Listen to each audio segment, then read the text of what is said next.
Hello everyone, एक बार फिर से आप सभी के अपने चैनल वर्दी वाले पे मैं आपका स्वागत करती हूँ। जो मेरे चैनल पे न्यू है उनको मैं अपने बारे में थोड़ा बता देती हूँ। मेरा नाम मधु है और मेरा सिलेक्शन एसएससी सीपीओ 2019 से as a sub inspector Delhi police की पोस्ट पे हुआ है। आज हमारा 17th डे का हमारा क्या स्टडी प्लान रहने वाला है, कितना टारगेट हम लेके चलने वाले हैं, उसको मैं डिस्कस करने वाली हूँ। और देखो, मैं आप लोगों के साथ वो आपको शेयर नहीं कर पा रही थी प्रीवियस डेज का जो हमारा स्टडी प्लान था, क्योंकि मेरी थोड़ी तबीयत खराब थी, तो मैं वो आज आपको सारा प्रोवाइड कर दूंगी टेलीग्राम ग्रुप पे। आप मेरा डिस्क्रिप्शन बॉक्स में टेलीग्राम लिंक होगा, उसको आप ज्वाइन कर लेना।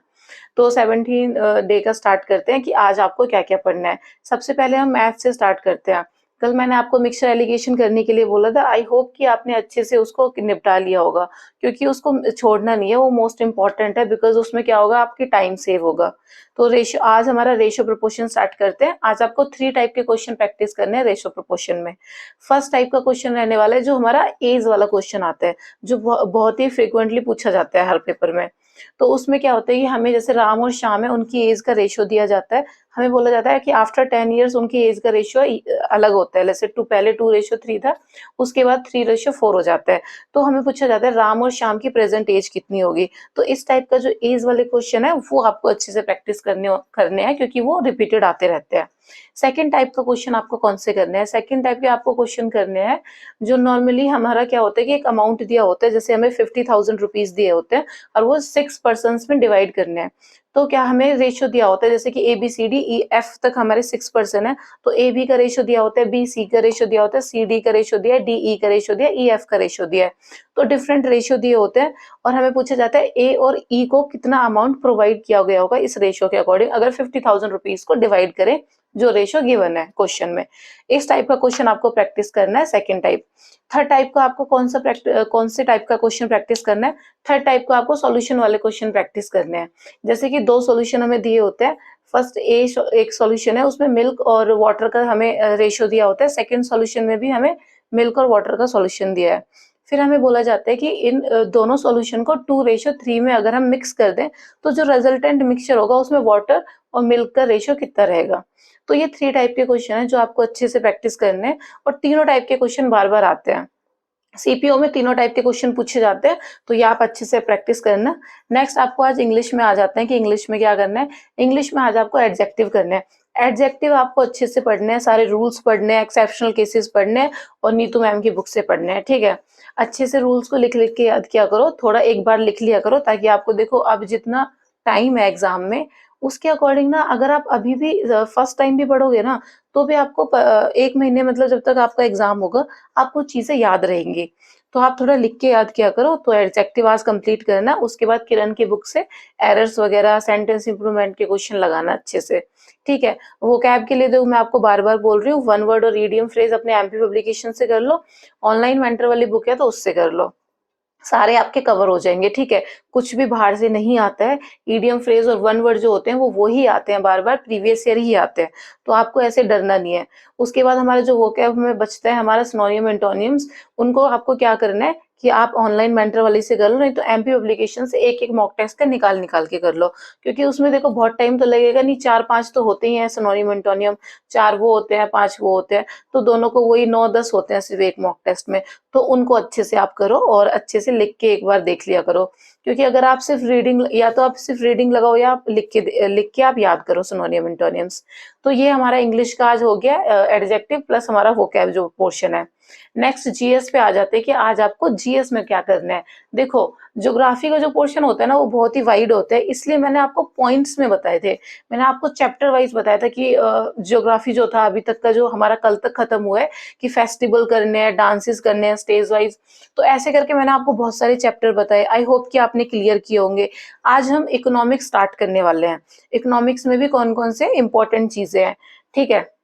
सबसे पहले नेशनल इनकम पे आ जाते हैं। नेशनल इनकम आपको पढ़नी है। नेशनल इनकम में आपको क्या क्या देखना है कि नेशनल इनकम कैसे कैलकुलेट की जाती है और कौन सा ऑर्गेनाइजेशन इंडिया में कैलकुलेट करता है। सेकंड, जो उनकी इंपॉर्टेंट टर्म्स है ना वो आपको पता होनी चाहिए, जैसे फैक्टर कॉस्ट क्या है, नेट फॉरेन इनकम क्या होती है, ग्रॉस डोमेस्टिक प्रोडक्ट क्या है। तो इस तरीके से जो important related to national income जितनी भी टर्म्स है ना, उनमें आपको क्लियरिटी होनी चाहिए कि ये क्या है, ये क्या है, ठीक है।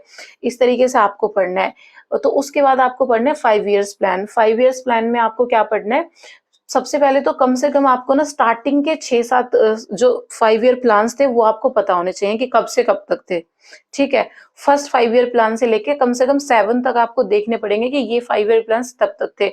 फर्स्ट टाइम जो गैप रहा था वो कब रहा था, और कौन-सा जैसे कि 5-6 तक आपके जो 5 इयर्स प्लान थे कि फर्स्ट है तो सेकंड है, फर्स्ट किस बेसिस पे रहा था, सेकंड वाले का क्या बेस रहा था और उनके नाम क्या रहे थे, फर्स्ट वाला जब प्लान हमारा आया था और वो कौन से कमीशन ने 5 ईयर प्लान हमारे बनाए थे और हमारी मतलब उनका नाम क्या था, ये भी इम्पोर्टेंट है क्योंकि पूछा जाता है बार-बार, और उनका बेस भी पूछा जाता है कि वो किस मतलब इस बार जो था वो बेरोज़गारी को लेके ज़्यादा था, गरीबी हटाना है इसमें, इस बारी एग्रीकल्चर को लेके बेस रहा था, इस तरीके से आपको पढ़ने हैं। तो ये 5 इयर्स प्लान्स आपको पढ़ने हैं। उसके बाद आपको रिवॉल्यूशन वाली चीज़ें देखनी है। जैसे ब्लू रिवॉल्यूशन है, व्हाइट रिवॉल्यूशन है, येलो रिवॉल्यूशन है, तो आप सारी चीज़ों को पढ़ना है कि कौन सी चीज़ कौन से किससे रिलेटेड थी। जैसे व्हाइट रिवॉल्यूशन है, तो वो मिल्क से रिलेटेड था, तो वो इस तरीके से आपको पता होने चाहिए सबके कि वो कौन सा रिवॉल्यूशन किस प्रोडक्ट के लिए था, ठीक है? उसके लास्ट में आज आपको क्या करना है कि रबी और खरीफ वाली आपको क्रॉप्स देखनी है कि रबी वाली कौन-सी है, खरीफ वाली कौन-सी है और थर्ड वाली जो है ज़ैद वाली वो भी कौन-सी है। तो ये तीनों आप देख लेना, तीनों का टाइम पीरियड देखना कि रबी वाली कौन से टाइम में बोई जाती है, कौन से टाइम में काटी जाती है, उसी तरीके से बाकियों की भी, खरीफ वाली भी। और लास्ट में आपको क्या करना है, रबी और खरीफ वाली और ज़ैद वाली में कि कौन सी क्रॉप आती है, कि रबी के अंडर कौन सी आती है, खरीफ वाली क्रॉप्स में कौन-कौन सी क्रॉप आती है। कभी-कभी क्या होता है 4 ऑप्शन में से हमें पूछ लिया जाता है कि इनमें से कौन सी रबी वाली नहीं है। इस तरीके से हमसे क्वेश्चन पूछ लिए जाते हैं। तो ये आपको जीएस में हमारा जो था, ये इकोनॉमिक्स के ये 3 टॉपिक आपको कवर करने हैं। करंट अफेयर में देखो मैंने कल से आपको बोला था कि स्पीडी से वन लाइनर क्वेश्चन निपटाना स्टार्ट करो, मंथली स्टार्ट कर दो, ठीक है? 5-6 दिन हम यही लेके चलने वाले हैं कि आप वन लाइनर क्वेश्चन स्पीडी से सारे कंप्लीट कर लो। तो आपको क्या करना है, 5-6 दिन में इस ईयर के 2022 के सारे कंप्लीट करने हैं अब तक के। जितने भी आपको मंथली उसमें क्वेश्चंस है ना वो सारे आप कर लेना। तो पहले आप इनको करो, फिर मैं आपको नेक्स्ट बताऊंगी कि आपको कौन सी मैगजीन से कंप्लीट करने हैं इसी तरीके से, ठीक है? लास्ट में हमारा टॉपिक बचता है रीजनिंग का कि आज आपको रीजनिंग में क्या करना है। रीजनिंग में आज आपको स्लोलिज्म वाला चैप्टर करना है। स्लोलिज्म के आपको क्या करना है कि 100 क्वेश्चन किरण की बुक से प्रैक्टिस करने हैं।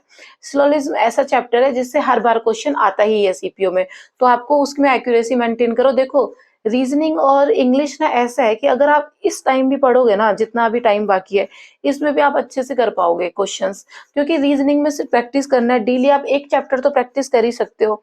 तो जैसे आज सिलोजिज्म का मैंने बोला है, तो आप 100 क्वेश्चन किरण की बुक से करो, तो वो चैप्टर 90% कवर हो जाता है। कि आपको क्या होता है कि आपको अप्रोच पता है कि आप क्वेश्चंस को कैसे करना है, तो ये वाले क्वेश्चन आपको करने हैं रीजनिंग में। ये रहा हमारे चारों चैप्टर्स का आज का कंबाइन, इतना टारगेट आपको लेके चलना है। और देखो आपको सब्जेक्ट वाइज कोई डाउट होता है तो आप मेरे चैनल पे जाके सब्जेक्ट वाइज वीडियोस देख सकते हैं। आपको मॉक टेस्ट में अगर कोई डाउट है तो मैंने मॉक के लिए भी डाली है कि मैंने किस तरीके से अपना लास्ट डेज में मॉक पे मैंने कैसे एनालिसिस किया था।